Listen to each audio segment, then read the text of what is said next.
So, you have a new movie for me? Yes, sir, I do. It's about this military group who has to save this Private Ryan. What's it called? Saving Private Ryan, based on a true story. So, it's like a wholesome No, I mean, movie. It starts with D-Day at Ohama Beach. It's gonna be brutal. People getting shot, allies can't even get out of the boats, explosions, spilled guts. Wow, wow, wow. Wow. Yeah, in the scene, no American armor is gonna make it through. There's gonna be lots of beach obstacles like mines, barbed wire, and Ramos asparagus that are, facing outward. Wait, didn't the Americans achieve armor? Like, not all the armor were lost, subbated to the beach. Also, the Ramos asparagus should be facing inland, not outward, to flip the boats over. Yeah, I'm gonna need you to get off my back about that. Okay then. So we're gonna meet this Captain Miller guy who apparently no one knows about his past. We then meet this wacky translator person named Timothy Upham, as well as this sniper guy named Daniel Jackson, the medic Irwin Wade, and then we have Private Stanley Mellish, Adrian Caparzo, and for Private First Class Richard Ribin. The whole movie is going to be on the beach, and the team has to save this Private Ryan. Well, yes and no. You gotta let me finish first. The D-Day scene is like 20 minutes long, max, maybe. And they take out the sea wall. We get a shot of all the Allied armies on the beach, their boats, some planes, a few barrage balloons. Then Miller gets noticed saying that the three Wright brothers died. The last one was alive somewhere in Ramel, France. And so the team has to go and bring him home. Why? Because Fine. Well, it's based on a true story. The actual story goes like this. There were four Neiland brothers, Edward, Preston, Robert, and Fritz. They grew up in upstate New York with their parents, Michael and Augusta, and two sisters, Clarice and Margaret, who we're not going to mention because, it's a movie.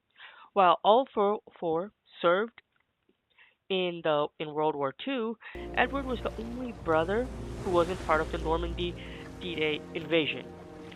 In fact, he was reported MIA a few months before D-Day even took place. His plane was shot down over Burma. He was presumed dead. Meanwhile, Robert was killed in action on June 6, 1944, in Normandy during a heavy gunfight upon parachuting into Neuville-aux-Plaines. Preston was killed the next day on June 7th, 1944, on Utah Beach. So unfortunate. Anyway, Fritz was the only surviving member. On the heels of these multiple tragedies, Fritz was ordered to return home. He later made it back safely in 1944 and served in the military police in New York for the rest of the war. Didn't the Edward brother also make it back? Hey, shut up. Would the army really risk a team to save one single person? Well, no, they wouldn't, and they did not do it with Fritz either. They just, packed him up and shipped him back. But come on, this is Hollywood. Makes sense. So we're gonna have Miller's men complain about how this mission is foobar. Oh, you mean far up to all beyond recognition? Yeah. And this movie will really show the effects of the soldiers in the wall. Like PTSD? Kind of. Alright, so Miller's men are gonna experience all kinds of war trauma. Well, firstly, Caparzo is going to try to save this little girl because it reminds him of his niece. He demonstrates bravery and compassion, but sacrifices his alertness and gets shot by a sniper. Yeah, cool, right? This was called, in the war times, nostalgia, and it would kill because soldiers would lose their alertness. Same thing happens with Caparzo. Then we're going to see Upham, who is basically in a shocked state, man. He's losing it. The men in the team need him, but he's too afraid to move. It's like shell shock, or as we now better know it, PTSD. So you're going to capture the hardship the soldiers faced. What about Miller? I mean, Captain Miller. Yes, Miller. Yeah, yeah. It will show how decisions made by the leaders can impact them.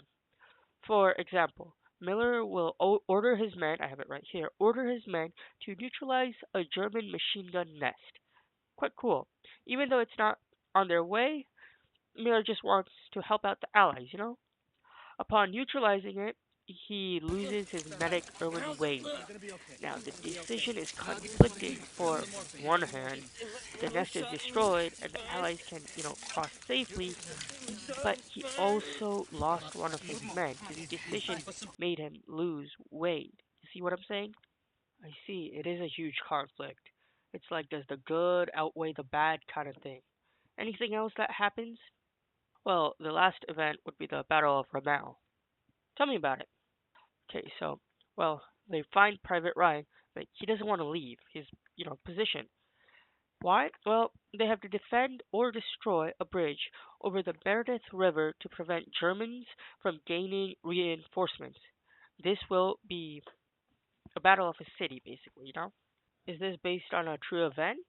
Okay, so it is based off of the Battle of La Fère. It was a 4-day battle for the control of a small stone bridge over the Meredith River at La Fère in Normandy in June 1944.